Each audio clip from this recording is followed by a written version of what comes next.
dan hello nih viewers, seperti biasa Claudia akan memberikan informasi yang pastinya ter-up-to-date untuk viewers di rumah nih. Tapi hari ini spesial karena Claudia nanti mau ngobrol-ngobrol sama cast dari Vision Plus, yaitu series terbarunya yang berjudul Radio. Tapi tahan dulu, sebelum kita ngobrol-ngobrol kita lihat trailernya dulu yuk. Langsung disimak aja informasinya, ini dia.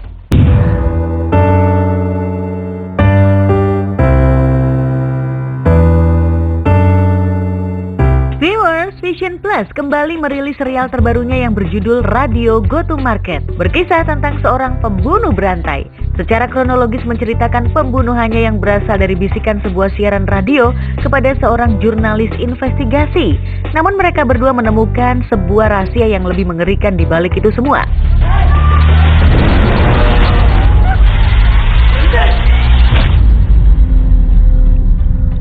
Nah, mau tahu keseruan dari series ini? Makanya viewers di rumah wajib nonton ya. Tapi di episode kali ini Claudia akan ngobrol dengan para cast dari series Radio Go to Market. Mau tahu seperti apa keseruan Claudia ngobrol bareng mereka? Ini dia viewers. Langsung aja kita ngobrol-ngobrol sama sutradara dan juga cast dari series terbaru Vision Plus yang berjudul Radio nih. Halo Ibu, halo Kakak. Halo. Hai. Nah, boleh diperkenalkan dulu dari sebelah aku mungkin, dari Kak Marsha. Iya, aku Marsha, di sini berperan sebagai Laras. Aku Siska Dopor, di sini sebagai sutradaranya. Aku Nabila Atmaja, berperan sebagai Hani. Oke, karena kita udah kenal nih sama sutradara dan juga castnya, langsung aja kita tanya-tanya. Untuk series radio ini, ceritanya tentang apa sih?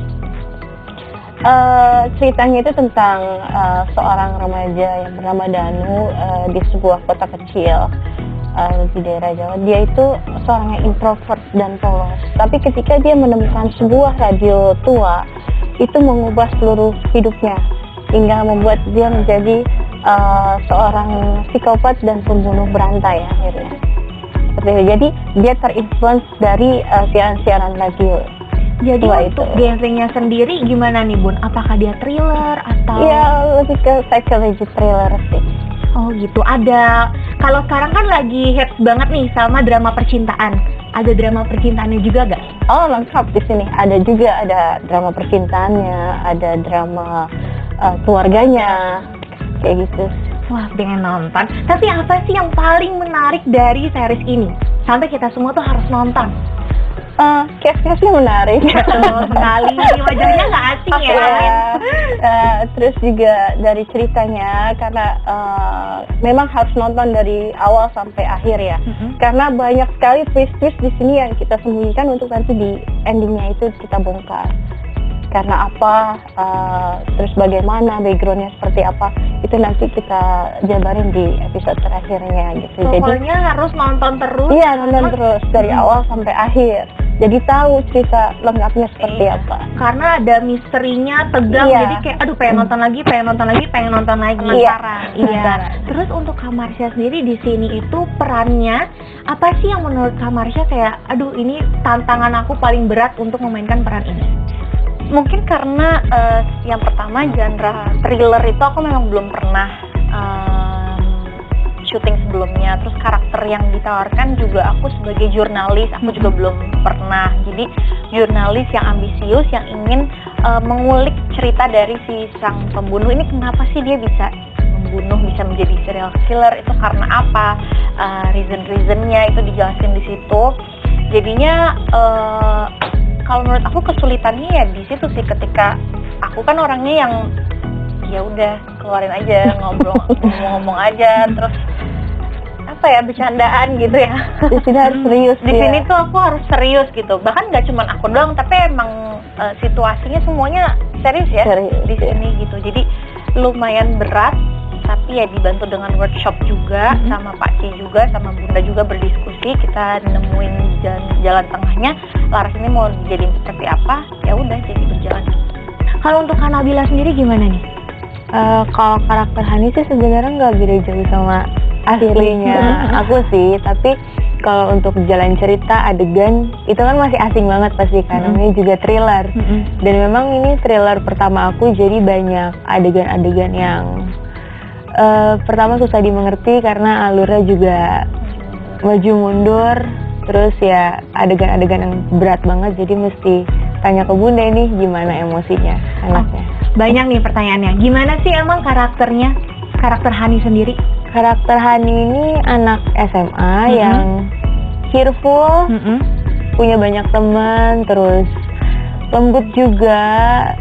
Dia punya seorang ayah, dia tinggal berdua doang sama ayahnya. Ayahnya ini kayak protektif sama Hani. Terus Hani ini tipe-tipe anak yang baik-baik tapi sebenarnya agak-agak rebel gitu. Boleh nggak sih diceritain tentang proses reading sampai syutingnya? Kayak ada kejadian buruk kah pas lagi syuting? Karena ini kan thriller kan, Iya. adegannya banyak berbahaya gitu. Iya, sebenarnya sih adegan berbahaya pun pemainnya sih mau nggak mau pakai stunt, jadi mereka mau lakuin sendiri dan itu ya lebih bagus sebenarnya kan. Terus juga kalau dari proses readingnya sendiri cukup singkat karena kita cuma 1 minggu ya, dan naskah juga berjalan beberapa kali revisi. Nah akhirnya sampai pas saat syuting itu pun masih ada kita adjustment dari naskah itu gitu. Terus sampai pas eksekusi pun kita sesuaikan dengan set-set yang kita lihat di sana. Ternyata setnya seperti ini ya, kayak adegannya kita rubah kayak gini aja ya, gitu. Gitu sih. Dan ya memang banyak treatment khususnya treatment pembunuhan yang memang agak lama dan cukup sulit juga karena kan melibatkan visual effect, terus efek makeup juga, seperti itu. Gimana sih pengalaman syuting di Tegal? Biasanya kalau syuting di Jakarta udah biasa lah ya, paling Cibubur gitu-gitu ya. Kalau di Tegal gimana nih? Happy kayak iya syuting Tegal gitu.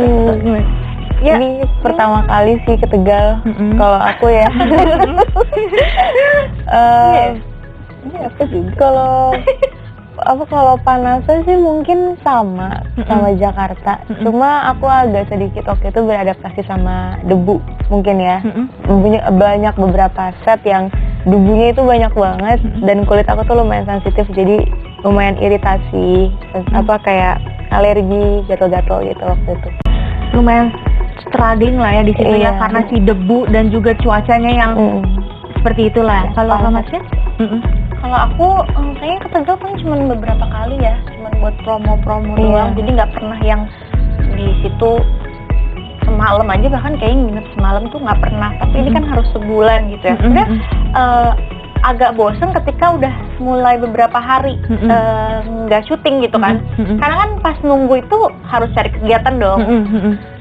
Aku bingung mau kemana lagi gitu, kayak aduh makan ini lagi udah mulai bosan gitu di seminggu ini tuh udah aduh mau coba bener apa lagi ya, mau apa lagi. Tapi untungnya juga karena ada teman-teman dan teman-teman kru juga, jadinya ya lumayan gak bosan gitu, jadinya bisa explore tempat lain, terus makanan lain gitu kan. Emang terkenalnya cempe ya, kambing muda gitu, batibul gitu. Itu aja batibul juga baru tahu pas udah mulai hari-hari terakhir tuh, baru berani nyobain gitu.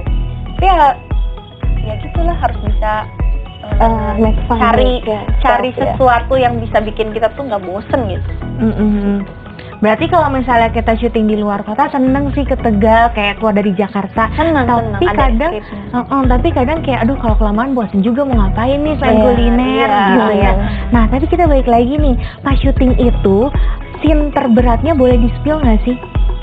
Yang kayak paling susah selama syuting itu? Kayaknya setiap pemain beda-beda ya, scene yang paling beratnya. Mungkin kalau aku bisa dibilang waktu interview. Karena dialognya panjang-panjang. Iya, karena dialognya panjang-panjang dan itu kita 3 hari berturut-turut di dalam ruangan yang sama, panas juga, terus ya debu juga pastinya. Terus apa lagi ya, emosinya kan nge-recall lagi ini harus ini, terus belum lagi kan namanya kita syuting kan pasti ada shot ini, ada shot itu gitu ya, shot lebih padatnya untuk lebih gregetnya gitu loh. Nah, yang kayak gitu-gitunya sih paling menurut aku yang berat, karena kita harus harus menjaga emosi itu tetap sama, continuity gitu. Kalau untuk aku sih Tapi Kak Marsha, aku boleh nanya nggak? Ini kan scene kakak ini dialognya panjang-panjang. Itu gimana sih tips dari kakak biar kakak tuh bisa inget semuanya tapi nggak kayak hafal, jadi kayak bener-bener ngalir gitu aja? Karena kan habis kalau misalnya shot master terus ke cover harus sama tuh, itu gimana tuh Kak tips dari kakak? Kalau harus sama sih kata-kata the exactly same-nya itu nggak usah, tapi yang penting inti dari percakapan itu ya harus sama. Menurut aku pemahaman sih, bukan hafalan. Tapi kita harus memahami adegan ini tentang apa, kita berbicaranya tentang apa, kamu tujuan dari scene ini tuh apa, itu kita harus tahu dulu gitu. Jadi supaya nggak melenceng nih. Misalnya pun kita ada improvisasi gitu ya, improvisasinya tuh akan tetap nyambung. Berarti untuk dialog yang panjang itu bukan dihafal, tapi harus dipahami nih. Karena kalau untuk exactly sama itu kayaknya mungkin. Gitu. Berarti ya sebelum take itu ada baca-baca dulu biar nangkep nih semuanya gitu, biar gak ada yang miss gitu ya Kak? Iya, makanya kan setiap kali kita syuting juga ada workshop, ada reading. Nah itu gunanya kan untuk memahami dari scene-scene itu kan, tujuannya apa segala macam. Oke, wah jadi pengen nonton nih, pengen lihat nih. Jadi pengen ikutan main. Scene yang dialognya tuh panjang-panjang gitu, aku pengen lihat deh, pengen nonton soalnya K-pop itu nanti kayak gimana sih, terus misterinya kayak gimana. Soalnya dari tadi Claudi ngobrol ya, ini nih kayaknya sesuatu yang baru dan menarik. Karena biasanya kan series itu banyaknya percintaan remaja atau mungkin komedi. Nah ini mulai ke misteri, terus ada thrillernya, terus ini Kak Marsha juga jadi seorang jurnalis. Kayak aku belum pernah lihat kakak jadi jurnalis, jadi kayak ini patut ditonton sih. Nah kalau misalnya untuk Kak Nabila sendiri gimana nih? Apa yang menurut kakak scene-nya, aduh susah banget nih? Atau emosi terberat lah selama syuting nih? Kayak apa, mungkin emosi marah sambil nangis atau? Ada sih, pasti itu ada. Ya nangis-nangis, iya. Banyak scene nangis-nangisnya? Lumayan sih. Nah itu tipsnya gimana tuh Kak, biar bisa nangis terus kayak mengalir gitu nangisnya, itu gimana tips dari kakak? Kalau aku harus sesuai sama skenario dulu sih, kan misalkan dari skenarionya tulisannya Hani menangis gitu kan. Iya, kita kan pasti nggak mungkin Hani nangis nggak ada sebab. Jadi dibaca dulu Hani nangis kenapa, emosinya Hani kenapa bisa begini. Jadi lebih dipahamin pas masuk set, ngelihat set udah ready juga biasanya makin masuk gitu perasaannya ngelihat di set, terus ngedalemin si emosi Hani pada saat scene ini tuh perasaannya kira-kira tuh gimana. Berarti untuk acting nangis sendiri itu harus dimengerti itu situasinya seperti apa, baru bisa tuh acting nangis. Ya nggak mungkin kita nangis nggak tahu kenapa kan. Iya betul. Jadi harus ngerti dulu nih, nggak bisa sembarangan langsung datang nangis. Berarti pemain itu harus benar-benar tahu nih karakternya, kenapa dia nangis. Nah itu akan membuat sesuatu itu mengalir. Dan keluar dengan sendiri. Karena kita kan akhirnya jadi bisa ngerasain tuh gimana rasanya kalau kayak gini kita ngalamin seperti itu. Rasa itu menurut aku penting juga sih, penting banget. Oke, berarti kalau misalnya acting itu bukan hanya sekedar main, acting selesai, action cut pulang, tapi harus ada rasa. Iya, betul. Nah, ini boleh nggak di-spill dialog yang paling kayak ikonik gitu? Jadi selalu di endingnya dia akan menyebut bisa kan, karena dia menuntut si karakter yang ini untuk melakukan sesuatu, dan terakhirnya pasti dia akan bertanya, bisa kan? Nah, kalau misalnya tadi kita udah ngobrol panjang banget sama sutradara dan juga cast dari series terbaru Vision Plus yang berjudul Radio ini series radio kapan tayangnya, di mana dan kenapa semua viewers harus nonton series ini? Radio akan tayang tanggal 13 Oktober di aplikasi Vision Plus. Dan kenapa kalian harus nonton radio? Karena ini seru banget, menegangkan, bikin penasaran, dan ceritanya juga lengkap. Ada romansnya, menegangkan juga, sadis juga. Jadi kalian harus banget nonton untuk ngelihat acting kita, terus ceritanya, misterinya yang pastinya bakal bikin kalian penasaran. Jadi Radio ini adalah sebuah serial yang di bawah campaign kita yang lebih besar lagi untuk bulan Oktober ini, yaitu Ngeri-Ngeri Seram. Jadi kita akan showcase beberapa konten baru yang bergenre horror, thriller, dan psychological thriller juga gitu ya. Harapan saya ya supaya ini bisa meramaikan bulan Oktober ini, karena kan Oktober ini dikenal sebagai bulan Halloween gitu. Jadi semoga bisa pada ke aplikasi Vision Plus dan terus nonton selama sebulan Oktober ini, senang dengan konten kita yang kita sudah sajikan juga secara produksi, akuisisi, dan yang lain-lain gitu. Dan semoga kalau memang feedbacknya bagus, kita bisa lanjutkan untuk season kedua di tahun depan. Dan biar saya tanganin Pak. Kamu bercanda kan? Kamu yakin dia tidak sedang mengarang cerita? Lalu di mana radio itu sekarang? Radio itu tidak boleh jatuh ke tangan orang lain. Saya tahu kamu punya masalah dengan anak saya. Saya akan terus awasin kamu.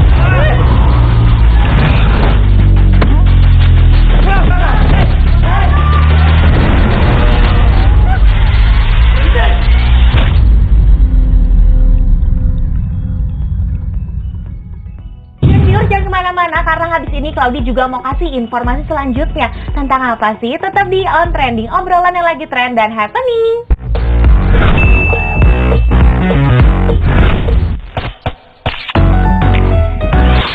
Viewers, kembali lagi di On Trending, obrolan yang lagi trend dan happening. Nah viewers, kalau tadi kita udah ngobrol-ngobrol nih sama cast dan juga sutradara dari Vision Plus original series yang berjudul Radio. Nah sekarang Claudi mau kasih informasi misteri. Tentang apa sih? Ini tentang kota-kota yang dia ini aliran sesat. Waduh, kalau udah ngomongin aliran sesat ya, menganut aliran sesat, rada-rada serem ya. Kira-kira kota apa aja sih? Langsung aja disimak informasinya. Ini dia.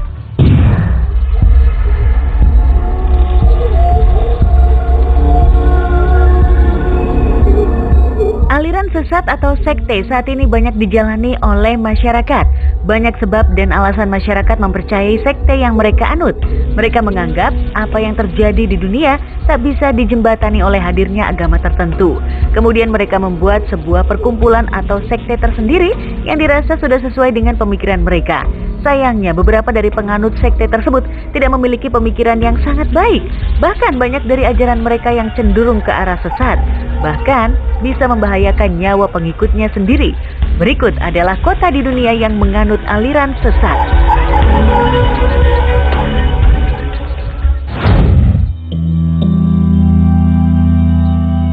Pergamon adalah sebuah kota yang telah lama hilang yang ada di dekat Turki. Di kota ini terdapat sebuah kuil besar yang dianggap sebagai singgasana dan tempat untuk melakukan beberapa ritual memanggil setan. Anggapan lain mengatakan bahwa kuil di Pergamon dipercaya oleh orang pagan adalah tempat para dewi berkumpul. Pada era Judeo-Kristian, orang-orang pagan mulai dipercaya sebagai salah satu dari penganut aliran sesat. Kepercayaan ini juga telah ditulis oleh John Patmos pada bukunya yang mengatakan kuil Pergamon merupakan kerajaan setan. Dewi-dewi yang disembah oleh orang pagan dianggap sebagai jelmaan setan.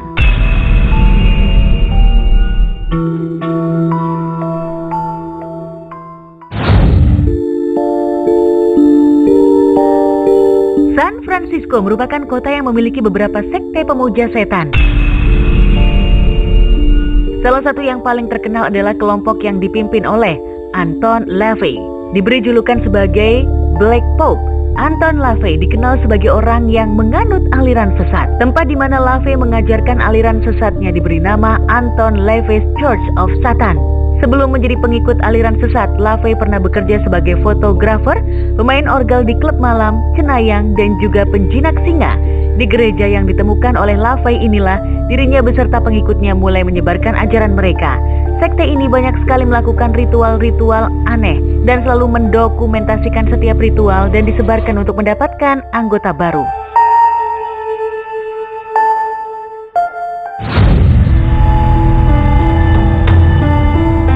Toledo adalah sebuah kota kecil di Amerika Serikat. Pada 1948, di kota ini ada seorang bernama Herbert Sloane mendirikan sekte pemuja setan. Sekte ini terus aktif hingga kematian yang dialami oleh Sloan pada tahun 1980-an. Saat Sloan masih hidup, sekte ini menyebarkan banyak sekali pengaruh buruk pada masyarakat sekitar. Parahnya, banyak dari mereka justru ikut masuk dan memuja setan. Selain masalah pemujaan, Sloan juga kerap melakukan ritual untuk berbicara dengan makhluk halus.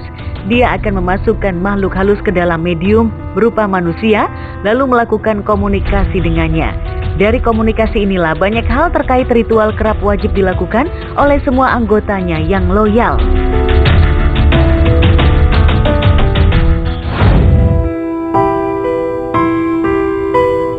Bolsover adalah salah satu kota yang terletak di bagian Derbyshire, Inggris. Kota ini adalah kota pertambangan yang berkembang sejak abad ke-11. Pada abad ke-17 tempat ini mulai dibenahi dan dibangunlah sebuah kastil megah yang menjadi ikon kota ini.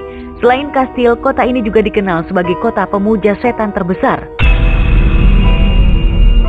Satanisme di kota ini sebenarnya sudah ada sejak lama, namun pemerintah dan gereja sempat acuh karena menganggap keyakinan itu akan segera hilang seiring berkembangnya waktu. Namun pada sensus yang dilakukan pada 2011 tercatat sebanyak 76.000 penduduk kota yang memeluk satanisme dan meninggalkan kepercayaan sebelumnya.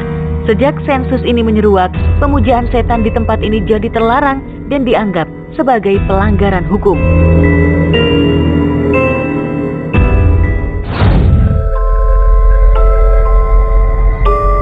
Tahun 1980 adalah tahun di mana kepercayaan atas aliran sesat dapat ditemukan di mana-mana. Bahkan di televisi saja akan ditemukan orang-orang yang mengaku sebagai pemuja setan. Hal tersebut membuat industri pertelevisian memutuskan untuk menggali lebih dalam akan aliran sesat tersebut. Pada tahun yang sama ditemukan sebuah buku berjudul Michelle Remembers yang ditulis oleh seorang gadis muda dan psikiaternya. Di buku tersebut mengisahkan kehidupan kelam yang dialaminya ketika berada di Victoria, Kanada. Dikisahkan bahwa banyak anak perempuan termasuk dirinya yang menjadi objek kekerasan seksual sebagai bentuk ritual yang dilakukan oleh para pengikut aliran sesat di sana.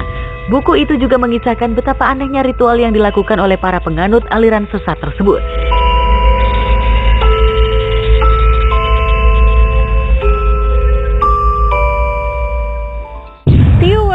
Di Pergamon, Turki, ada satu kota yang dia itu di dekat situ ada kuil. Tapi kuilnya ini itu ada dewi-dewi, viewers. Jadi konon katanya kuil itu emang didiami oleh dewi-dewi. Tapi dewi-dewi ini adalah bukan dewi-dewi asli ya, tapi dia itu merupakan kayak jelmaan gitu loh, viewers. Jadi ya emang sih kalau kita ngomongin mistis gini ya pasti punya dunianya masing-masing ya. Dunia manusia dan juga dunia gaib.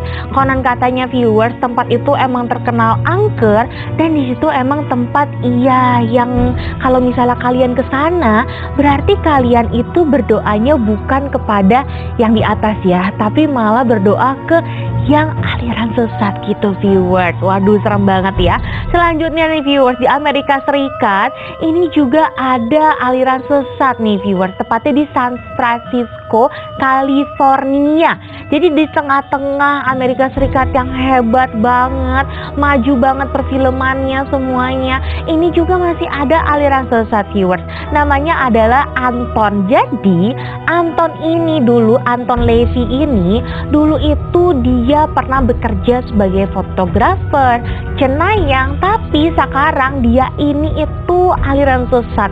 Jadi dia punya pengikut-pengikut yang mereka itu suka mengabadikan momen-momen mereka biar ada orang yang join aliran sesat itu, viewers. Bahkan ada church-nya juga, tapi tentunya ini church-nya itu bukan church yang benar, tapi ini church-nya tuh satanik gitu, viewers. Jadi benar-benar serem. Hati-hati ya viewers, karena kadang tuh sekarang ini kan udah dekat akhir zaman konon katanya. Jadi kadang ada yang berkedoknya tuh keagamaan baik, tapi sebenarnya ternyata itu bukan. Jadi harus hati-hati viewers ya, jangan sampai ikut aliran sesat dan juga satanik. Nah viewers, gak berasa waktu Claudi sudah habis dan saatnya Claudi pamit undur diri. Jangan lupa untuk selalu saksikan On Trending, obrolan yang lagi trend dan happening only on Celebrities TV. Aku Claudi pamit, bye-bye.